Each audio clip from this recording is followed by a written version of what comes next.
اللہ کے رسول صلی اللہ علیہ وسلم ارشاد فرماتے ہیں 7 سال کی عمر میں جب آپ کی عمر 7 سال تھی، ماں کے ساتھ مدینہ گئے تھے، اور سنو میرے بچوں سنو، ماں کے پیٹ میں تھے، باپ انتقال کر گیا، حضرت عبداللہ انتقال کر گئے، اور سنو جب آپ پیدا ہوئے مدینہ گئے ماں کے ساتھ میں، عمر 7 سال، ماں کے ساتھ مدینہ سے مکہ آ رہے تھے، ایک جگہ پہ وہ پہاڑی ہے مقام، اس کا نام ہے مقام ابوا، کیا نام ہے؟ وہیں پر اللہ کے نبی جناب محمد رسول اللہ صلی اللہ علیہ وسلم کی ماں کی طبیعت خراب ہوئی، بخار کافی تیز، بخار اترنے کا نام نہیں، انتقال کر گئی، وہیں انتقال کی، اسی پہاڑی پر قبر بنایا گیا۔ اور جو لوگ حج کرنے جاتے ہیں مکہ اور مدینہ کے درمیان، دیکھو ہم لوگ مکہ مدینہ بولتے ہیں نا، یہ مکہ سے مدینے کی دوری 450 کلومیٹر کی دوری ہے۔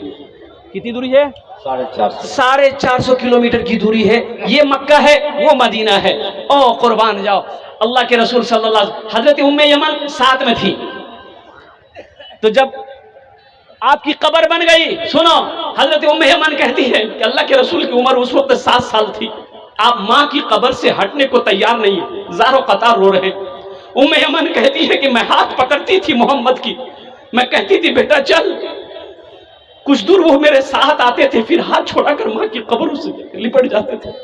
کہ امی جان آپ مجھے چھوڑ کر چلی گئی، اب میں کس کے سہارے رہوں؟ اور سنو آخری حج کے وقت میں اللہ کے رسول صلی اللہ علیہ وسلم جب مدینے سے نکلے، صحابہ کرام کا میلہ ہے، اس پہاڑی پر آئے جہاں ماں کی قبر تھی، آپ نے صحابہ کو حکم دیا آج رات یہی گزاریں گے، پڑاؤ ڈالو، خیمے ڈالے گئے، مسلمانوں سنو، تمام صحابہ رک گئے، اللہ کے نبی صلی اللہ علیہ وسلم اس پہاڑ پر چڑھے جہاں ماں کی قبر تھی۔ قربان جاؤ، اللہ کے رسول صلی اللہ علیہ وسلم اپنی ماں کی قبر پہ پہنچے، علماء فرماتے ہیں کہ آپ ماں کی قبروں کے قریب گئے، یوں بیٹھے، روایت کے اندر میں آتا ہے کہ آپ یوں بیٹھے، زارو قطار رو رہے ہیں۔ سنو، عمر مبارک کا آخری حصہ ہے، اتنے روئے کہ آپ کی داڑھی مبارک تر ہو گئی، ماں کی قبر پہ رو رہے ہیں۔ ایک بار آپ نے ارشاد فرمایا، بڑی مشہور روایت ہے، آپ نے فرمایا کاش میری ماں مینا زندہ ہوتی،